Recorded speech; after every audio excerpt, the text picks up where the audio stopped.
समाप्त। सूरमा स्वर्ग संदेश को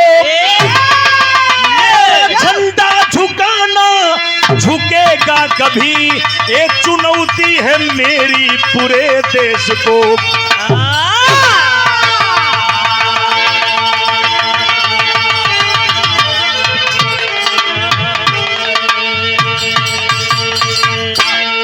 कविता बड़ा बच्ची ताली ठुकलू, ताली ठोका ठीक भाई, भैया भाई पैसा दे लेकिन वो धीरे से, हाँ सुरती बनाई थी, आराम से, हल्ला न हो। पैसा द न द लेकिन हल्ला न हो, चूंकि हल्ला हो तो बेमजा हो जाए बिरहा। तब बिरहा में 2 लाइन हमारे गजल बा। बिरहा के सुल्तान, बिरहा के शहंशाह, बेताज बादशाह। बीरस माने रामदेव, रामदेव माने बीरा। कविता जब बीरस बिरहा हो तो राजा बलमुआ मन न हो। यह बते स्वर्गीय रामदेव गुरु जी गाया करते थे और कहा करते थे, जिनके पास कलेजा हो रामदेव के तर्ज को अदा करे। 2 लाइन गजल बा मास्टर, कैसे?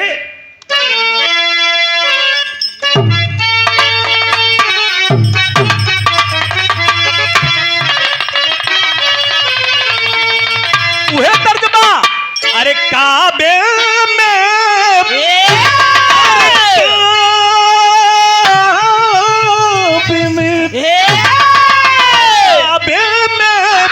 तेरा जलवा,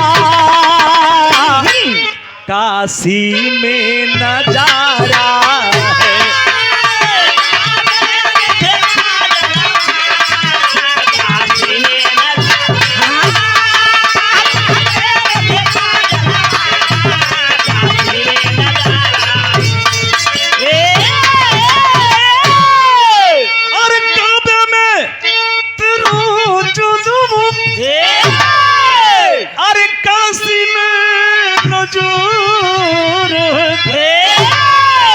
अरे हमें वो भी तो प्यारा है,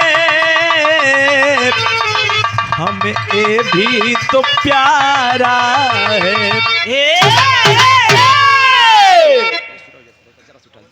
बस लेकिन हमारे बुल्लू गुरु रामदेव गुरु से बिरहा जब हो गए भैया हमारे तरफ इतना बस सूरत हम ना है, हाँ की महकत है। हाँ हल्का हल्का देखा करे हरो। अब देखा था हरिचंद भैया ये उम्र में हरदम ताकत था। अरे पूरा मुंहवा बाई तू पगला काहे ना ताकत है रे?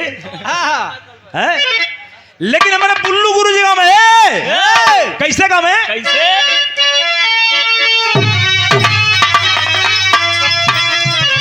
एक कविता है सुना हमारे बुल्लू गुरु जी का में, ये गौलू ना ये गाँव है। अरे एक बात, अरे एक बात, एक बात मोरी सजनी, गठियाला चुनरिया में।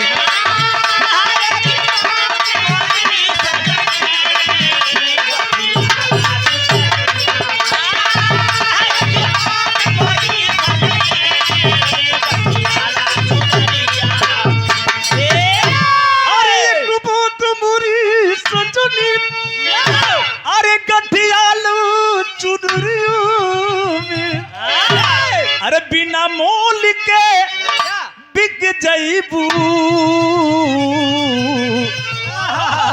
माया की बजरिया में। ये हमारे उस्ताद लोग का महेंद्र ससुर के अंदर कहा इतना औकात था। लेकिन भाव देखे कितना सुंदर हमारे गुरु लिखलन, हमारे गया यादव जिन्हें लोग सेकंड कंप्यूटर कभी कहते हैं।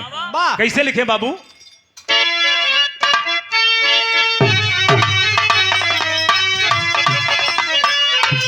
अरे जालिम तेरा, अरे जालिम,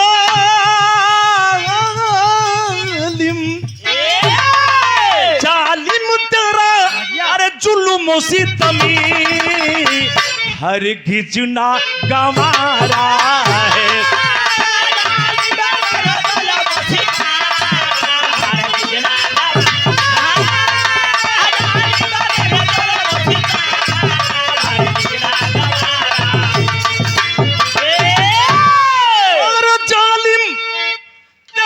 जुल्मो सितम हर एक जुनू गवारा है। अरे मिट्टी का हर कतरा प्राणों से भी प्यारा है।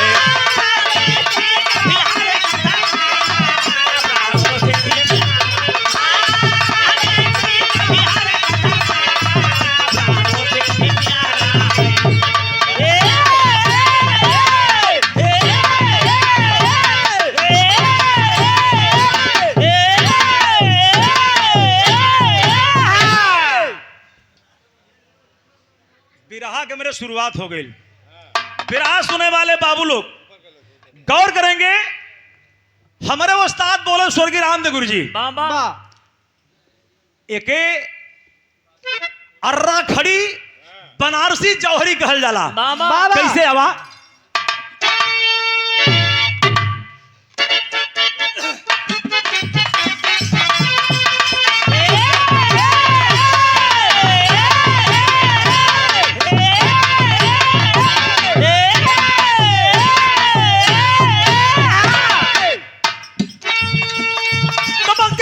में सोना निखारा चाहता है।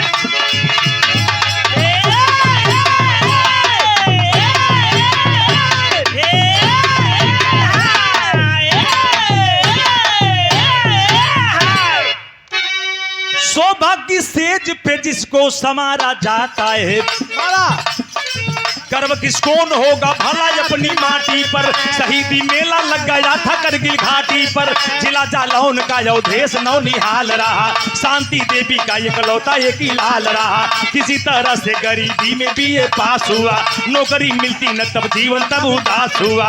भर्ती सेना में मामा जिसके करवाए हैं, रिश्वत 1.5 लाख खुद ही जो चुकाए हैं। तेनी पूरी का ड्यूटी पर होनहार चला। तेनी पूरी का ड्यूटी पर होनहार चला।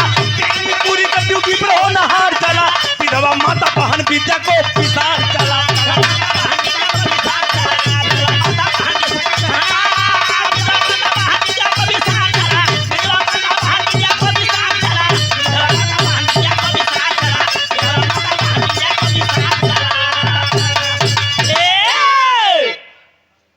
गौर करेंगे साहब,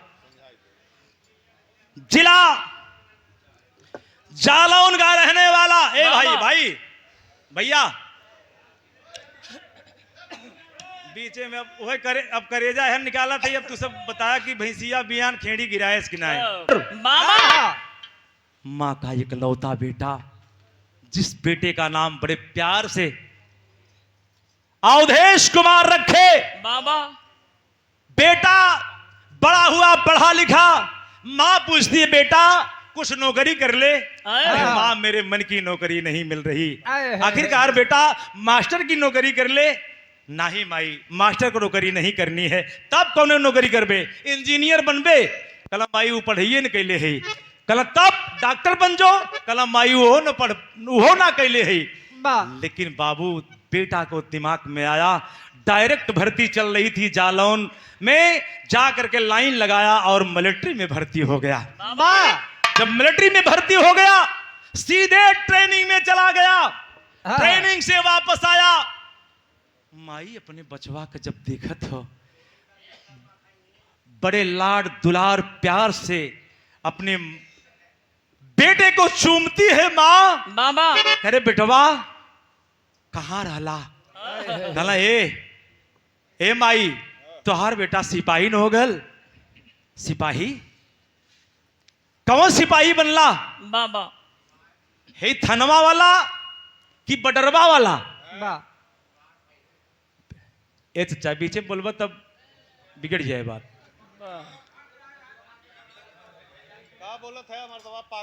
जौने समय माँ कही बेटा ई थनवा वाला कि बडरवा वाला? बेटा हंसते हुए कहा अरे माँ सरहदे हिंदुस्तान का मैं एक सिपाही बन गया माँ। आय हाय हाय हाय माई की अखिया से आंसू छलक गल बाबू। माई कहला बेटा जल्दी जाके नाम कटा दे। अब भाई हम टीवी पे देखत रही 4 जवान शहीद हो गए बेटा। हमार दिल कांप गल, हमार बोटी हिले लगल बेटा। कला कैसे ने तुम आई हो। अरे वो माई कैसे जो अपने बेटा को पैदा करके देश देश की सेवा करने के लिए भेजे। बेटा को ये बात लग माँ को ये बात लग गई बाबूजी। जोने समय मतारी जब समय पूरा हो गया, बेटा जब अपने ड्यूटी पे जाने लगा, उस समय माई अपने लाल की विदाई करत हो।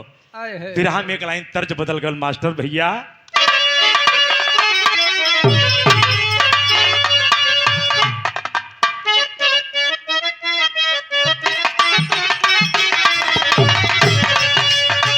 उहे तर्जमा हमारे माई बहन लोग गावत थी, पारंपरिक गीत हो। कैसे? कहवा से आवेला बाबा के तितिलावा हो,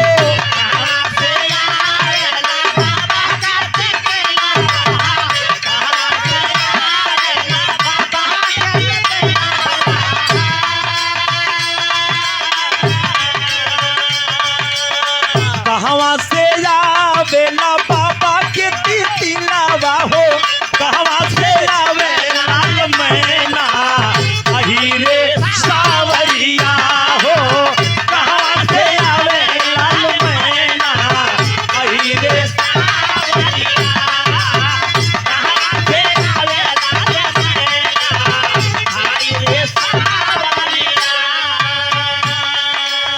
बेटा को आशीर्वाद देने लगी मां। थाली में आरती सजा करके खड़ी है मां, अपने बेटे को विदा करती है। कैसे? आरती उतारे माई, चेहरा निहारे माई, आरती उतारे माई, चेहरा निहारे माई, आरती उतारे माई, चेहरा निहारे माई, आरती उतारे माई, चेहरा निहारे माई, सिमवा पर भेजा लिया देश के चला वीर केस के लिए हो, सिमवा पर भेजा लिया देश के चला वीर केस के लिए, सिमवा पर भेजा लिया देश के चला वीर केस के लिए। जयशंकर भैया थोड़ा ध्यान दा, हमारे पर दया थोड़ा करा। ये बता जे कहे ओकरे पर ज्यादा दया कर देता है। कबहू सही दवन के याद ना भूलैहा बेटा, माँ एक वादा कराती है अपने बेटे से, ऐ मेरे नूरे नजर, ऐ मेरे हिंदुस्तान के प्रहरी, बेटे तुम जा रहे हो, जाओ, मैं अपने कलेजे को मना लूंगी, लेकिन बेटा एक बात तुम्हें याद रखनी होगी। काम आई? कबहू सही दामन के याद न भूलैहा बेटा, केसवा के झंडा नाही अपने झुकिया बेटा,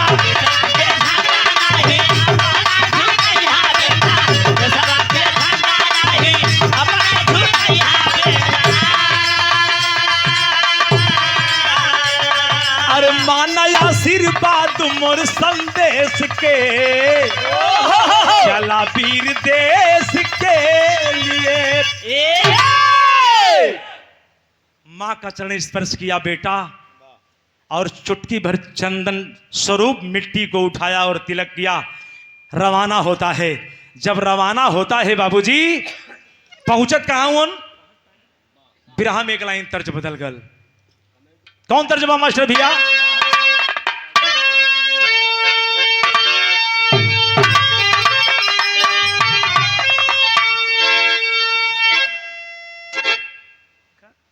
धर्मराज भैया, हर साल बिरहा आप कराईला। हमारे उस्ताद स्वर्गीय रामदेव गुरु जो जो तर्ज गा के चल गईलन, धरती पर बड़ा बिरहिया बहुत लोग गौलस, लेकिन कोई रामदेव दोबारा पैदा नहीं होगा दोस्त। लेकिन हमारे गुरुजी गावे, कैसे गावे?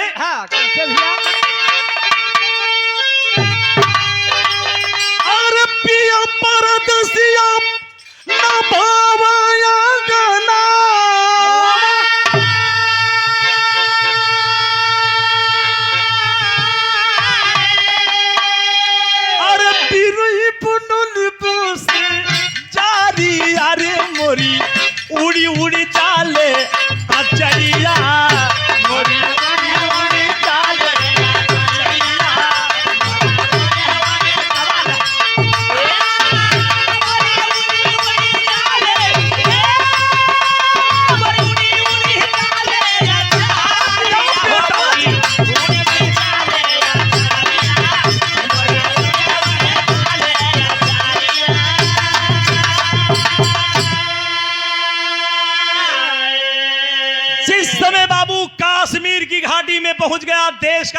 का बेटा सेना के नायक कर्नल करीम खान साहब, बाबा उस समय कर्नल करीम खान साहब अपने जवानों को काउंट कर रहे थे और टुकड़ी बना करके जगह जगह भेजने का काम करते थे। बाबा इतने में पहुंचा देश का रंगरूट बहादुर बेटा अवधेश कुमार और सलूट किया। जय हिंद, जय हिंद सर। जय हिंद बेटे। क्या नाम है? मेरा मिस्टर अवधेश कुमार। शाबाश शाबाश बेटे शाबाश। कहां से हो? मैं उत्तर प्रदेश जालौन से हूं सर। बाबा शाबाश बेटे, बड़े रंगरूट हो, तैयार हो जाओ। जौने समय लेकर के बाबू एसएलआर अपनी टुकड़ी को जवान चलने लगा, उस समय का भाव कवि लिखते हैं क्या?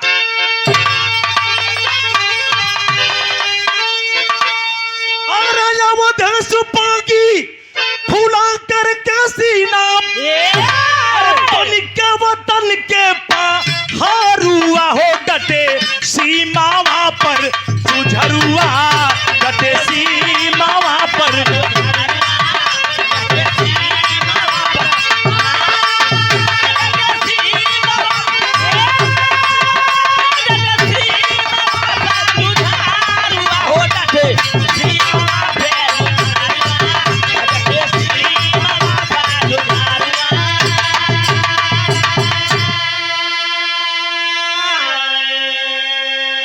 निकल गया देश का लाडला, टुकड़ी लेकर के निकल गया, सारे लोगों को डिवाइड कर दिया, लोग विभाजित हो गए। बाबा लेकिन जवान चलता है कहां? कहा अरे लागी खबर, अरे घुस आए उग्रवादी, लेकर के टुकड़ी चला है फौलादी।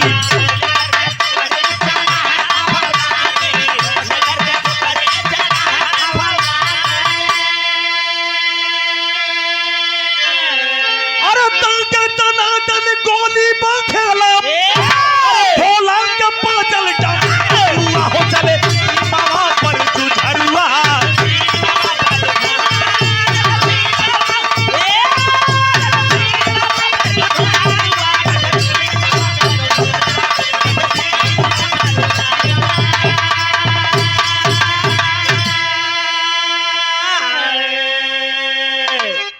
जवान तड़ तड़ तड़ तड़ तड़ तड़ तड़ तड़ तड़ तड़ तड़ तड़ जैसे मालूम हो नदी किनारे रिक्शा कोहड़ा छीटा, काली लाश ही लाश दिखाता, मार के एकदम पूरा शमशान बना दिया।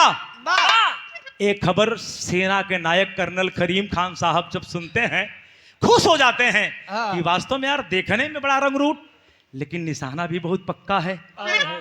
और सारे जवान जाकर के बताते हैं, जब वापस आए लोग कहते हैं आ गए, अवधेश कुमार आ गए। बाबा कहा शाबाश बेटे शाबाश, हमारे तरफ से तुम्हें एक पार्टी।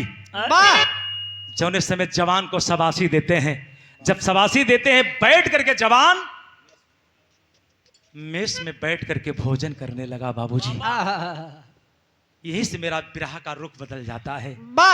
जवान खुशी में फूले नहीं समा रहा है। मैंने इतने उग्रवादियों को मार करके ढेर उनके मौत के मुंह में डाल दिया। पहला कवर उठाया जवान, पहला निवाला जब मुंह में डाला और दूसरा का कवर उठाया, तब तक फोन की घंटी बजने लगी। बाबूजी बाबा जवान उठाया, हेलो कौन? हाँ बेटा हम तुहार माई शांति बोलत है बेटा। तू ठीक हुआ ना? हाँ माई हम ठीक है। आप ठीक हैं? हम तो ठीक है बेटा। तू सुरक्षित हुआ ना? बिल्कुल हम सुरक्षित हैं। माँ आपका आशीर्वाद, आपका आशीर्वाद, आपका स्नेह, आपका दुलार मेरे साथ है माँ। लेकिन माँ बड़े नरम आवाज में अपने बेटे से एक सवाल करती है, बेटा मैंने एक बात सोची है और तुम जल्दी चले आओ। बाबा कहा बात हो? फिर हम एक लाइन तर्ज बदल गल मास्टर भैया।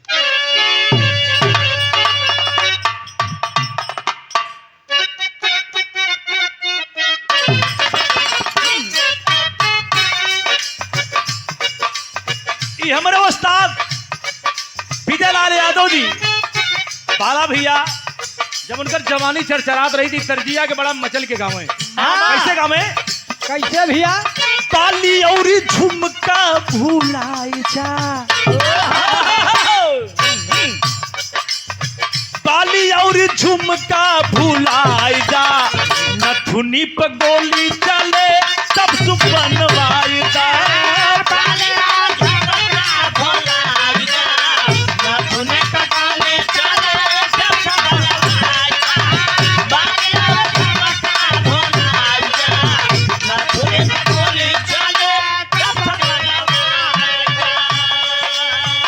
लेकिन देश का जवान सोच है भैया, ए पहलवान, देश के तिरंगा फहराई के, देश के तिरंगा फहराई के, छावनी पयल वीर वीरता दिखाई के।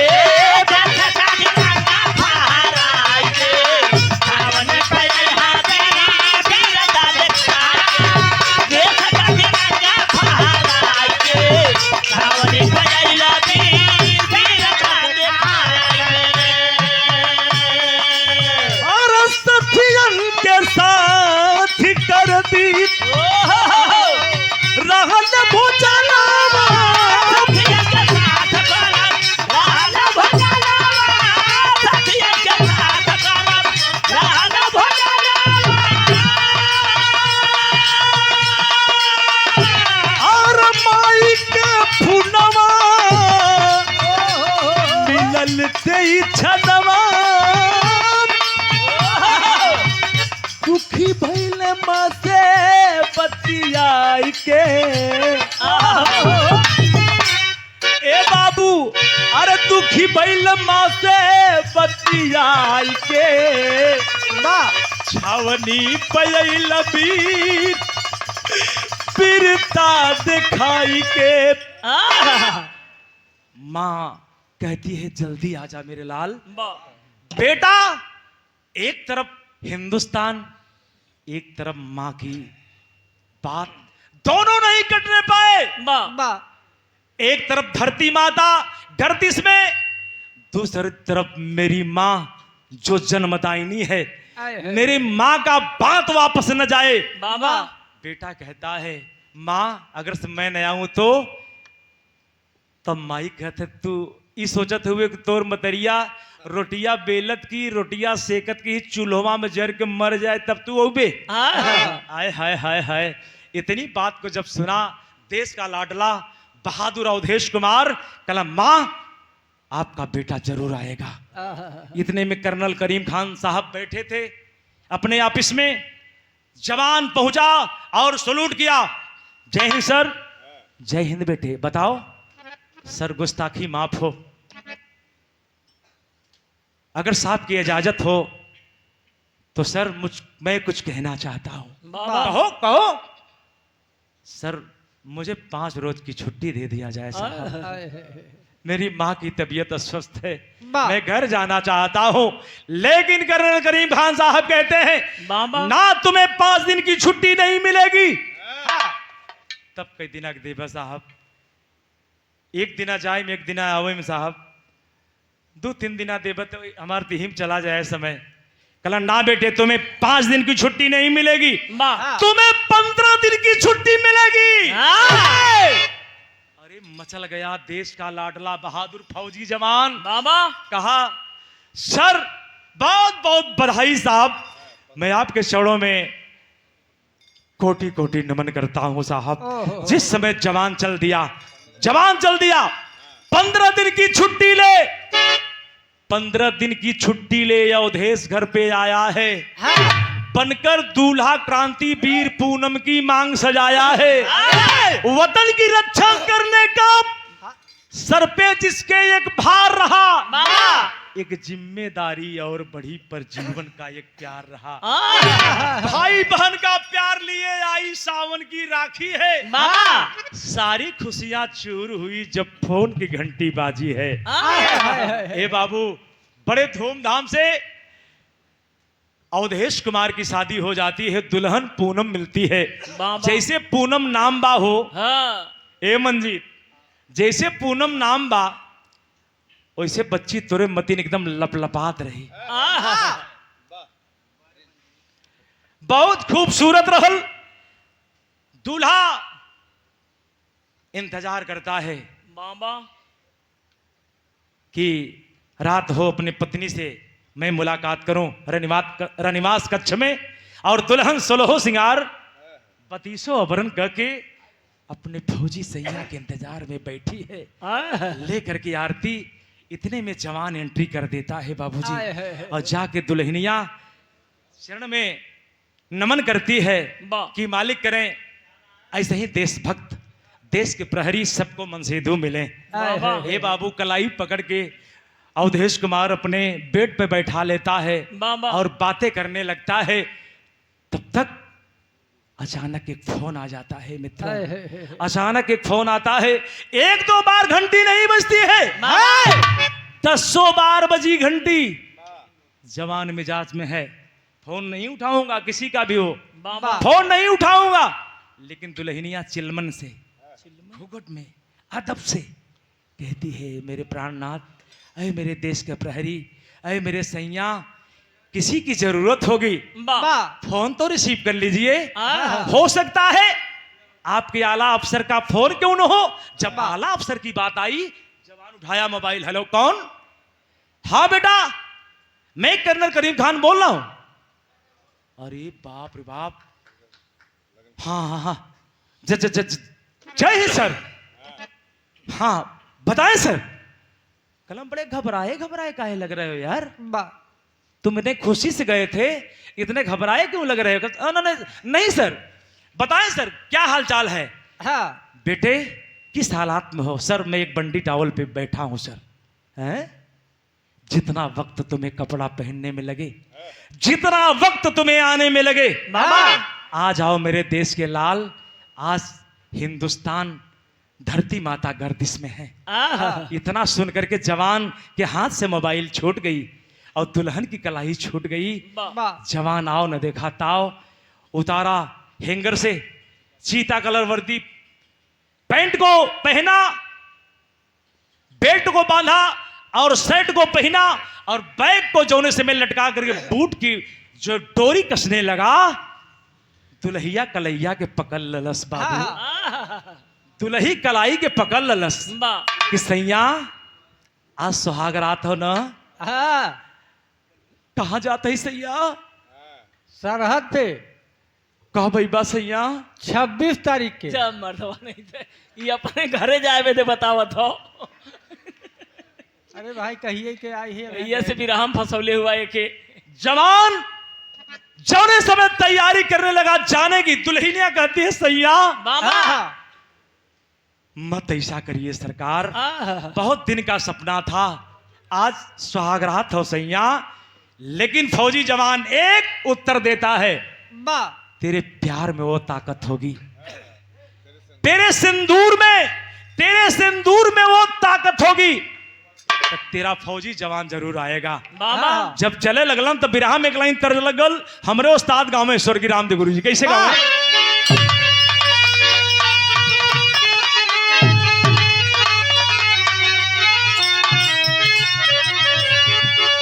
अगर झूलनिया के गुजवा रोजो जवनिया में गड़िया छूटल हो राजा, जवनिया में गड़िया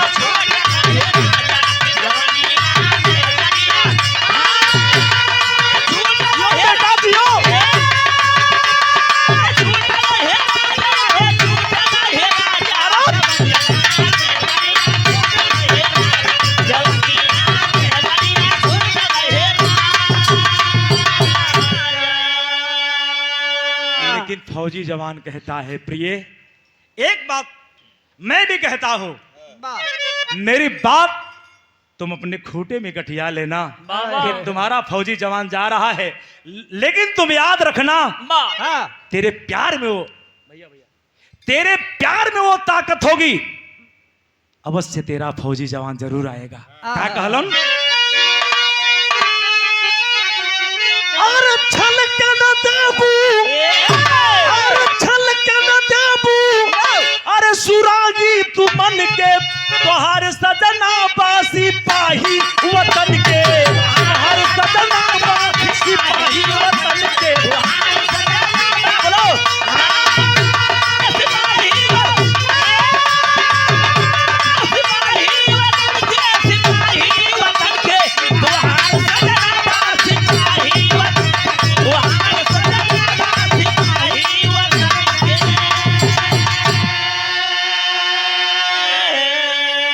अरे सरहद पे देशवा के बन के रखवारा। सरहद फिर जवान पहुंच गया। सेना नायक कर्नल करीम खान साहब से जाकर के ड्यूटी ज्वाइन किया और अपनी हाजिरी पेश किया कि सर मैं आ गया। आ गए बेटे तो लगा लो टुकड़ी और निकलो। अरे सरहद पे देशवा के बन के रखवारा, दुश्मन के संग में करी वाला यारा।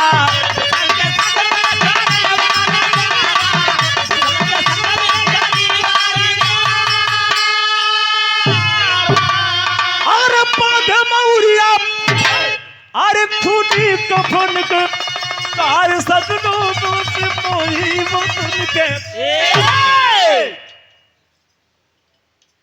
बेटा निकलो। जिस समय जवान निकलने लगा बाबूजी, उस समय देखें कवि जी लिखे बिरहा में, बिरहा शैली में कभी लिखा था नावा।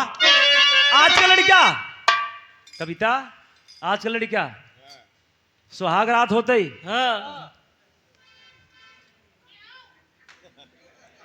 दुल्हनी छोड़ के न जाते न। हाँ, चाहे एक हिंदुस्तान ना, चाहे 6 हिंदुस्तान खत्म हो जाए, हाँ, कहीं भाई इतनी सुंदर मार में हरारू मिली बा। तो हाँ, कितना तो गड़िए में कंगन तोड़ देने जवन हो।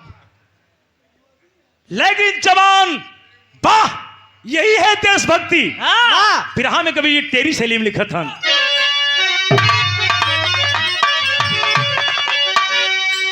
अरे राम वतन वायापन प्यारा हम के, अरे वतन वायापन प्यारा हम के। अरे तब होवे सुजन मन में गूंजे वाला प्यारा यार, प्यारा यार।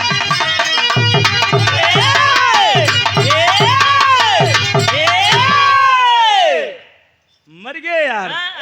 लगत हुआ लौरिया। ये हमारे रामदेव उस्ताद बोले, बोलत रहे एक पत्ती लपस बढ़ जाए। क्या बोला भैया?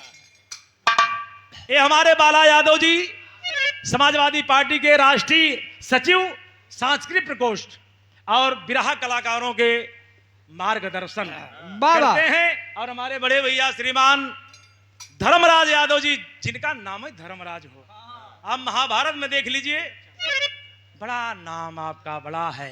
तो हम धर्मराज भैया के चरणों में वंदन करत ही। तो हमारे गुल्लू उस्ताद बोले, रच के एक लाइन सुना बाला कैसे बोले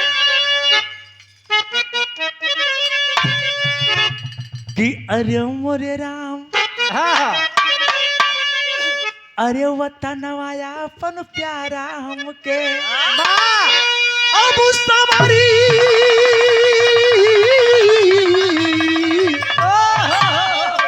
अरे वतन वायापन प्यारा हमके, तो भाव से जन्मन में गूंजे वाला नारा, वतन वायापन प्यारा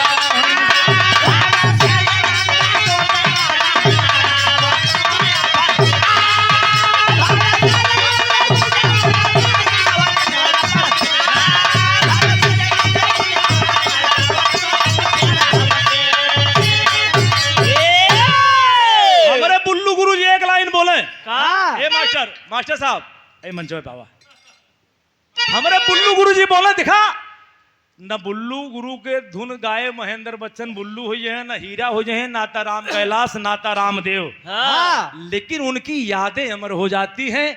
जो भाई लोग नहीं जानते उनका नाम, कम से कम उनका नाम तो जान जाएंगे। कहना है कैसे हमको मेरे गुरु बोले, अब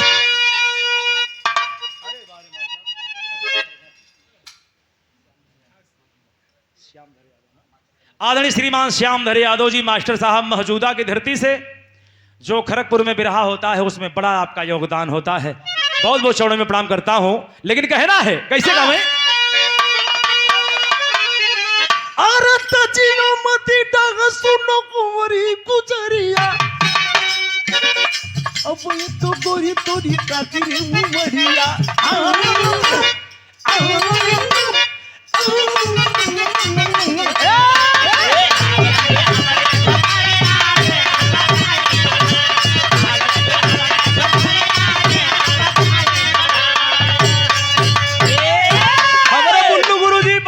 मिजाजी कलाकार थे भैया, दया दृष्टि रहे हमारे ऊपर। एक लाइन बोले, हम तो तंबू में है कविता हमारे बुल्लू गुरुजी का में बड़ा मठुरा है।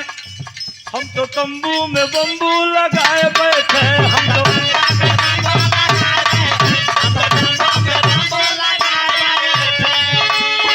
हम तो तंबू में बम्बू लगाए बैठे, लगाए बैठे, लगाए बैठे, लंबू तंबू में बम्बू लगाए बैठे। हम तो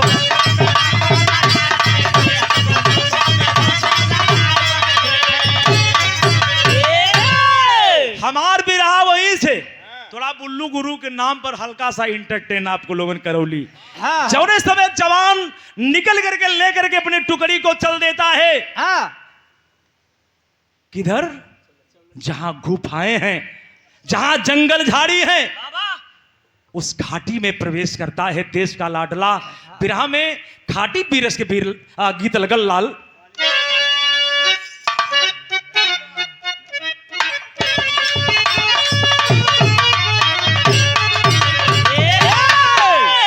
उहे गीत बा ई बिरहा में न रहे तो बिरहवे ताजा ना होला।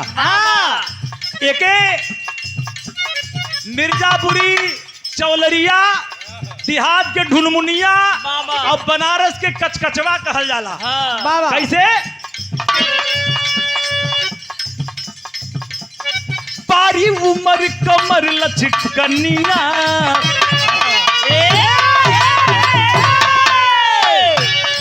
पारी उमर कमर लचकनिया, तोरी खींचई निहुर के पनिया, तोरी गई झूल झूलनिया। अरे पारी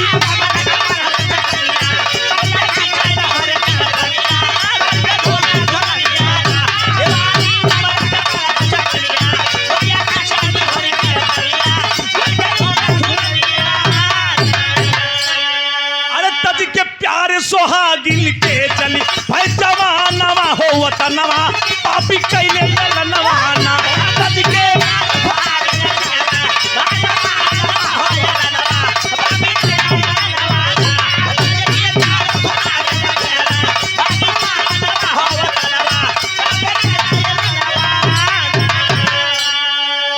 अरे पापी वतन से हमारे खेले, करगिल घाटी दुख को झेले। पहुंचा वीर बघेला जाके, पहुंचा चूर करब अलगा के, ताके देश पे हमारे थोरब, ताके देश पे हमारे थोरब, धैनया नवा हो वतनवा, पापी कैले नवा।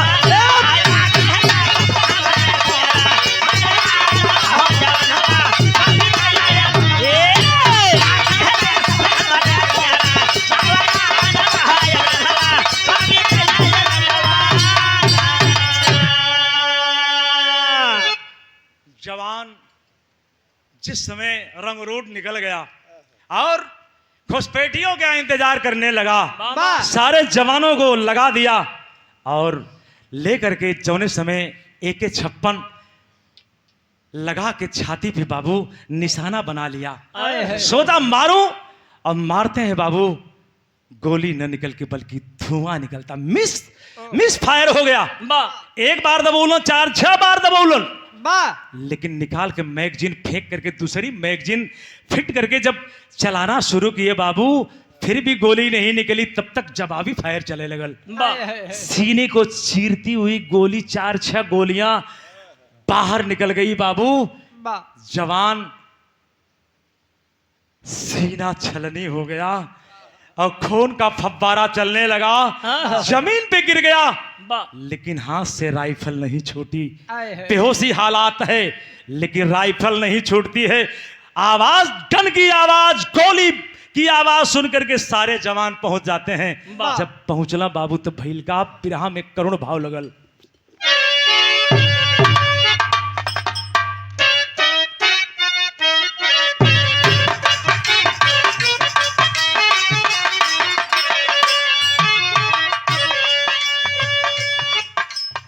सिमवा पर चलल बागी,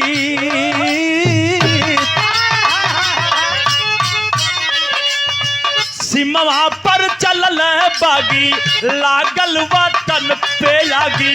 सिमवा पर चलल बागी, लागल वतन पे लागी। लागी याराबा में पीर हो, सिमवा पर चलल बागी, लागल वतन पे आगी।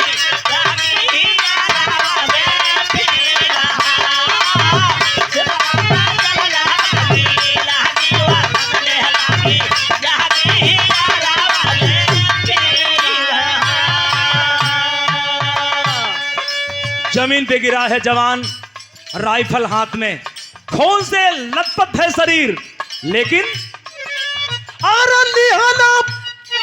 पोजीशन अवधेश पल करिया फेल भैली गन रूसल। विधि के नजरिया, अरे छतिया पर गोली बरसे, व्याकुल हो बागी तरसे। छतिया पर गोली बरसे, व्याकुल हो बागी तरसे। बरसे नया नामा से लोहर, छतिया पर गोली बरसे, छतिया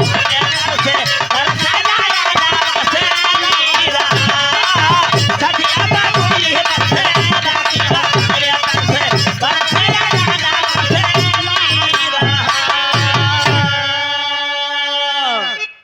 सारे जवान घेर के खड़े हैं। इतने में कर्नल करीम खान साहब आ गए। सारे लोग जगा रहे हैं, उठा रहे हैं, लेकिन बेहोशी हालत है।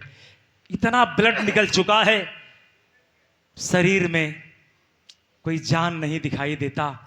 लेकिन कर्नल करीम खान साहब कहते हैं, ऐ मेरे लाडले, ऐ मेरे देश के बहादुर, आपके सामने तेरा आला अफसर खड़ा है बेटा, एक बार आंखें तो खोल दो,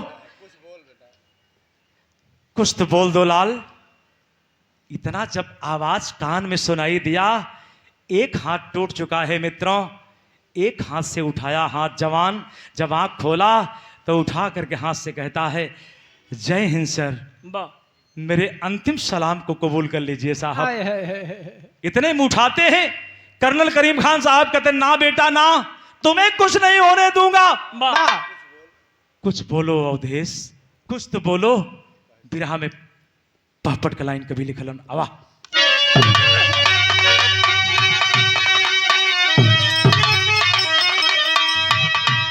ये देखें राजा दशरथ साहब गल्ला मंडी सुरियावा से। देखा भैया, जब राजा बलमुआ होत रहत इनाम हमहू पाई जयशंकर भैया। जयशंकर जना हिलते ना मालूम एकदम पत्थर एकदम टाइट हो गया। फिलहाल कौनो बात नहीं बा, हमार बिरहा सुना आप सब मन से, हुआ हमार पैसा है। अबा अरे लिखा जिंदगी आज वतन के नाम सिपाही सीमा पर, और लिखा जिंदगी आज वतन के नाम सिपाही सीमा पे। अरे किया कठिन परी के संग संग्राम सिपाही सीमा पे।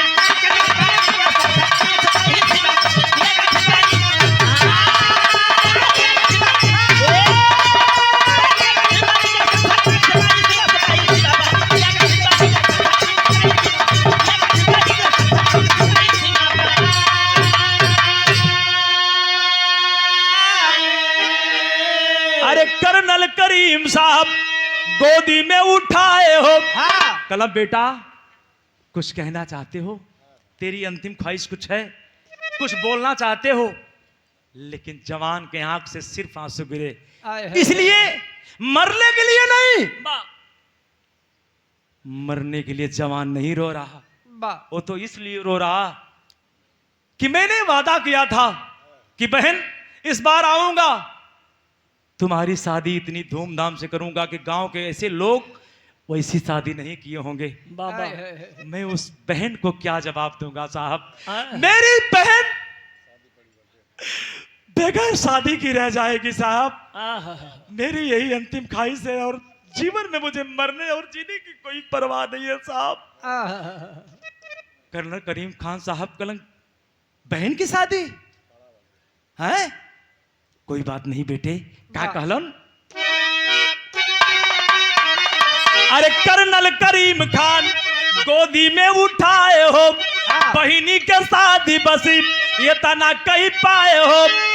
अरे खड़ी मौत जीवन के धरे लगाम सिपाही सीमा पे, अरे छोड़ के पिजड़ा सुगना भड़ा उड़ा सिपाही सीमा पे।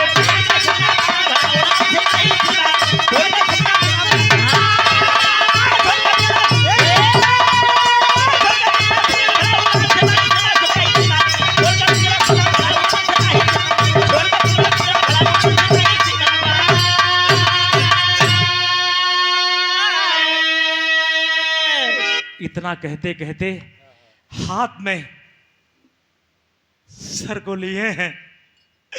कर्नल करीम खान के हाथ में बहादुर की डेथ हो जाती है मित्रों। जब सर झूल गया, आंख में आंसू छलक गए कर्नल करीम खान साहब के कि जो मेरे देश के लाल, मैं निवेदन करूंगा पाक परवरदिगार से, मालिक उस गार्ड से, उस भगवान से, अगर से बेटा किसी को मालिक दे, देशभक्त दे और अवधेश कुमार जैसे बहादुर बेटा दे। सोने समय बाबूजी लेकर के डेड बॉडी को ताबूत में रखी गई, तिरंगे झंडे में उनके शव को लपेटा गया। सारे जवान शस्त्र सलामी देते हैं, तिरंगे झंडे को उनके सम्मान में झुकाया गया। जालौन के लिए लेके चलते हैं। जालौन कलेक्टर को सूचित किया गया। आगे आगे कलेक्टर की गाड़ी, पीछे पीछे बहादुर की डेड बॉडी। जब पहुंच गई बाबूजी, उस गांव में जब प्रवेश होती है, तब बिरहा में कवि जी आल्हा में प्रमाण देथन बाबूजी। बिरहा सुने वाले बाबू लोग गौर करेंगे आप सब। आवा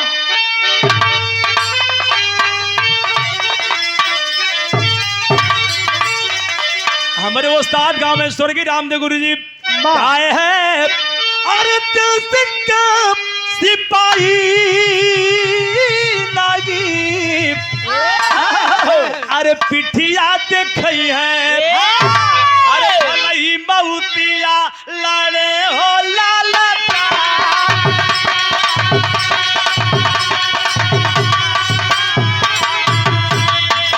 भलई मऊतिया लड़े हो लाला।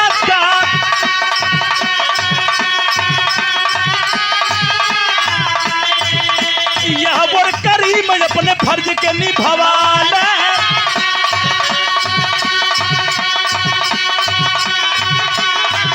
अरे लसिया जालौन लेके चले हो नहार,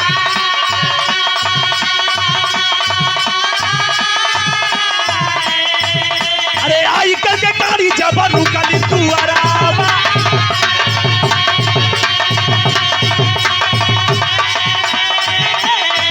अरे रोवेली मतारी हो करे जवान के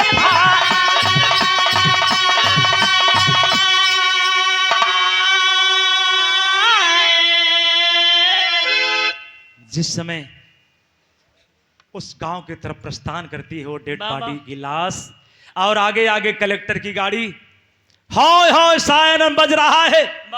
सारे लोग भीड़ में जमे हो जा रहे हैं। तब तक वो बुढ़िया मतरिया हो बाबू, बड़े लाड दुलार से गरीबी में अब वहीं तक घरे पर खपड़ा बढ़िया से ना रखल हो, कुछ रखल हो, कुछ गिरल हो, कुछ चुवत हो। बेटा कहा था कि माँ जब आऊंगा पहले घर बनवाऊंगा, इसके बाद बहन की शादी करके तब जाऊंगा। इतने में बाबू नजदीक हो गई डेड बॉडी, बहादुर की डेड बॉडी नजदीक हो गई। तब तक माई बुढ़िया दौड़त की लगवा पहुंच गई। हे भैया, ये कैसने ये गाड़ी हो साहब, ये कैसने भीड़ हो बाबू। उमना से एक सिपाही बोला, ए माँ, अवधेश कुमार का घर कौन है? फौजी अवधेश कुमार का घर कौन है? कला फौजी अवधेश, अरे हम अवधेशे के माई बोलत हैं, हम अवधेशे के माई है भैया। हाँ। काहे भैया इतना भिड़िया काहे हो? ए माई तोहर घरवा कौन हो? ए बेटवा हमार घरवा तहिया गवा हो, गिरल पड़ल घर हो बेटा, बैठावे के मेरे पास जगह ना हो, कैसे तू लोगन के बैठाओ बेटा? ए माई लेके तो चलबू? हाँ बेटा आवा। जौन से में बाबूजी 4 जवान मिल करके खींच करके गाड़ी से ताबूत की लाश खींच करके जब उतार लेते हैं जमीन पर, और तिरंगे झंडे को चेहरे से जब हटा देते हैं, तब माई हुई लसिया पे गिर के बाबू रोत हो। अरे लाल हो लाल, हमसे वादा कैले रला, आओ घर बनवाओ, बिटिया के शादी करो। ई कौन धोखा दे ले रे लाल? ई बुढ़िया के कंधे पे जवान बेटा के लाश कैसे जाई हो लाल? माई रोत रोत पागल हो गई। तब तक दुल्हिया आके हुई लसिया पे गिर के रोत हो, बहनिया रोत हो। सारे फौजी जवान मना रहे कि माता जी मान जाइए, बहन जी मान जाइए, लेकिन सारे लोग रोते रोते पागल हो गए।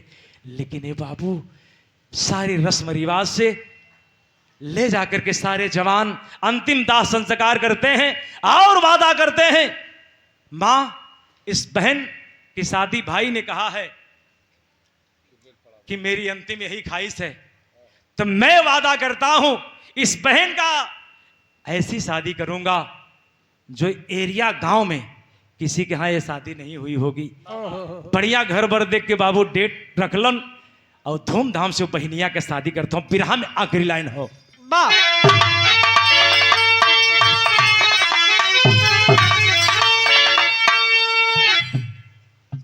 दुल्हिया रोत रोत पागल हो गई। यह कहता मास्टर,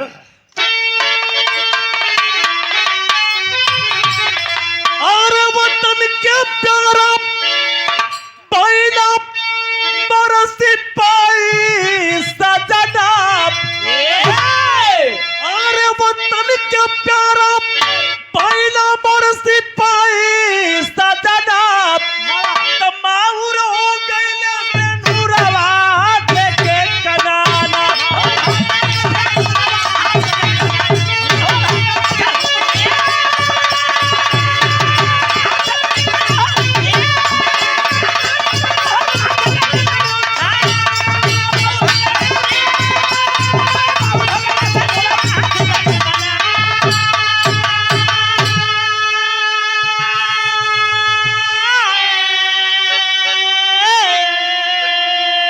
अरे भैया भैया कही के विद्या रोवे पीटे छतिया, के करे कलाई में बिरन बांधव रखिया, अरे रक्षा बंधन राखी के बनवला सपना।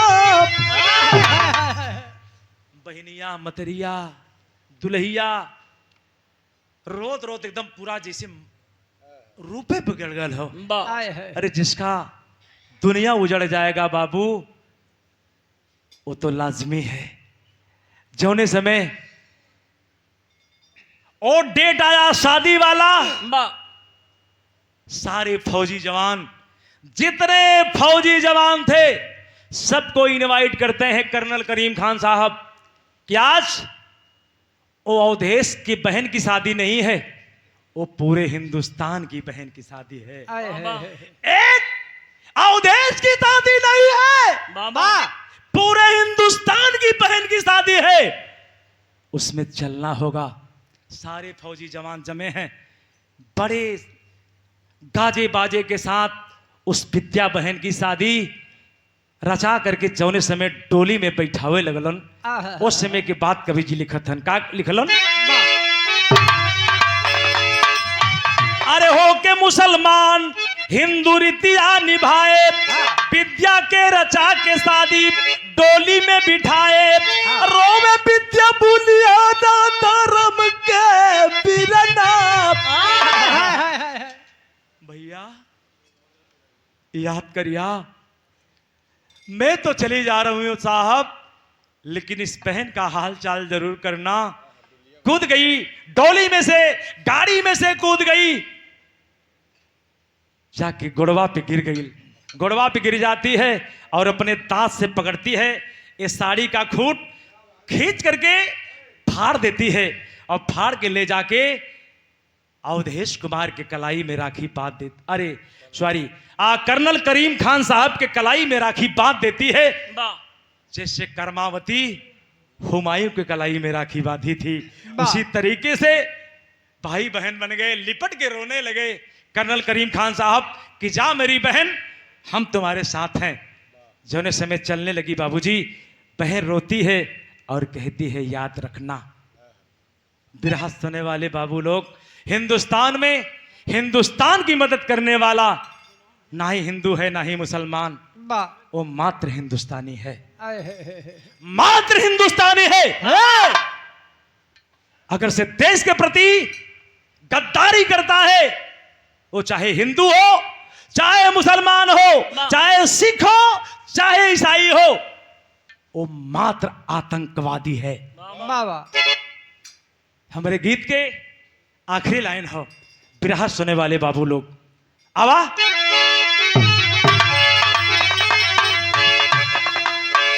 अरे गुरु बिहारी गुरु गणेश गुरु रामलाल थे सानी, स्वर्ग से बोले कभी चंद्रिका, हो गई अमर कहानी। अरे वतन मायापन प्यारा गम के, अरे प्यारा